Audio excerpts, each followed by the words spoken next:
Coucou les amis, je suis très heureuse de vous retrouver pour une nouvelle vidéo. Aujourd'hui, je vous propose un cartoscope.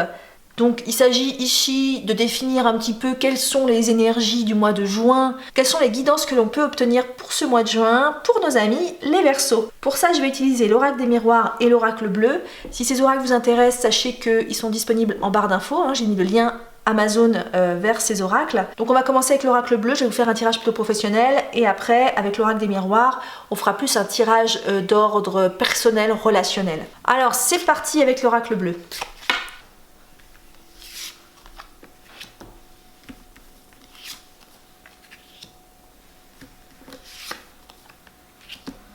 Alors j'ai l'impression pour ce mois de juin en fait, vous êtes ce messager, cette personne qui, parce que là c'est la carte le message, qui a un message à transmettre important. Vous êtes quelqu'un de très créatif. Ici avec la carte des arts, vous avez plein d'idées, que ce soit pour la société dans laquelle vous travaillez, ou que ce soit carrément si vous êtes entrepreneur, vous avez des idées, mettre en place de nouvelles choses dans le cadre de votre profession, ou si vous avez envie d'être entrepreneur en tout cas, ou thérapeute ou ce genre de choses. On vous dit que vous avez vraiment cette faculté-là, cette créativité, et que vous avez vraiment de bonnes idées, et que vous êtes porteur de messages super positifs et qui peuvent faire évoluer les choses dans votre vie professionnelle, en tout cas autour de vous. Ça peut faire évoluer votre entreprise si vous êtes entrepreneur, ça peut faire évoluer l'entreprise dans laquelle vous travaillez si vous êtes salarié. Il ne tient qu'à vous de faire ce premier pas, d'aller proposer vos idées. Il ne faut pas avoir peur d'aller proposer vos idées parce qu'elles sont bonnes. Ici avec la carte lézard, on a vraiment l'impression que vous avez plein de bonnes idées.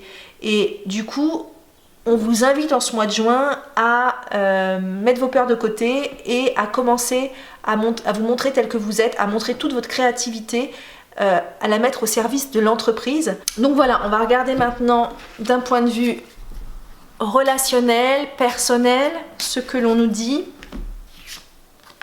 Enfermement, changement et boomerang. Là, on va avoir quelque chose qui va nous parler du fait qu'on est peut-être trop enfermé sur soi-même avec la carte enfermement et qu'avec la carte boomerang, on va récolter ce que l'on sème. C'est-à-dire que si on ne s'ouvre pas au monde, on ne peut pas, par exemple, si c'est dans le cas de relations amoureuses, voilà, j'aimerais rencontrer quelqu'un, quand est-ce que je vais rencontrer l'amour? Oui, mais en même temps, tu peux pas avoir quelque chose que tu n'as pas semé. Si tu es tout le temps enfermé, tu peux pas rencontrer quelqu'un. Il faut vraiment que tu sois dans l'action de rencontrer quelqu'un. Il faut que tu provoques la rencontre quelque part. Il faut qu'il y ait un changement d'attitude. Que ce soit d'un point de vue relationnel, par exemple, je sors pas beaucoup, j'ai pas beaucoup d'amis, etc. Bah oui, forcément, tu t'es renfermé. Donc tu récoltes ce que tu sèmes. Si c'est plus d'ordre personnel, dans le sens où on a envie d'aller vers quelque chose d'intérieur, par exemple, je pense au domaine spirituel, il y a beaucoup de personnes qui veulent développer des facultés, voilà, mais en même temps, ils ne se donnent pas les moyens de le faire. Ils vont voir des médiums en leur demandant est-ce que tu peux m'ouvrir le troisième œil? C'est pas comme ça que ça fonctionne, il faut être dans l'action de quelque chose, il faut changer quelque chose. On récolte toujours, ici avec la carte du boomerang, ce que l'on sème. Donc si on sème rien, on récoltera rien, tout simplement. Ça me fait penser un peu à la loi d'attraction, on vous dit tout le temps, il faut visualiser un résultat positif, le résultat que l'on souhaite, pour pouvoir l'attirer à nous. Si je visualise de gagner au loto, mais que je ne joue pas une grille de loto, jamais je vais gagner. Donc la visualisation, en fait, la loi d'attraction, c'est plus un état d'esprit pour aller vers quelque chose. Mais s'il n'y a pas d'action derrière, ça ne fonctionne pas. Donc là, ça rejoint aussi la carte du premier pas. Il faut vraiment être dans l'action. Le premier pas, on marche, on est dans l'action. Que vous sortiez de cet enfermement, après, c'est pas forcément un enfermement de fou, hein, vous n'êtes pas dans une grotte non plus. Mais pour que ça fonctionne, il faut être dans l'action. Voilà, c'est ça. C'est le fait, là, dans l'enfermement, elle est stagnante, la personne sur cette carte, elle ne bouge pas, elle est recroquevillée sur elle-même, elle n'est pas dans l'action. Donc si vous n'êtes pas dans l'action, vous récoltez ce que vous avez semé, c'est-à-dire rien. Alors que là, il faut vraiment qu'il y ait un changement qui s'opère de cette manière-là, que ce soit d'un point de vue relationnel.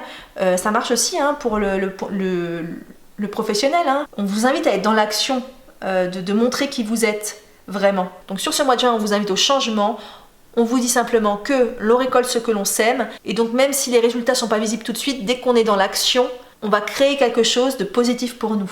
Voilà, j'espère que ce tirage vous a plu. Je vous souhaite une excellente journée et je vous dis à très bientôt dans une prochaine vidéo. Restez connectés.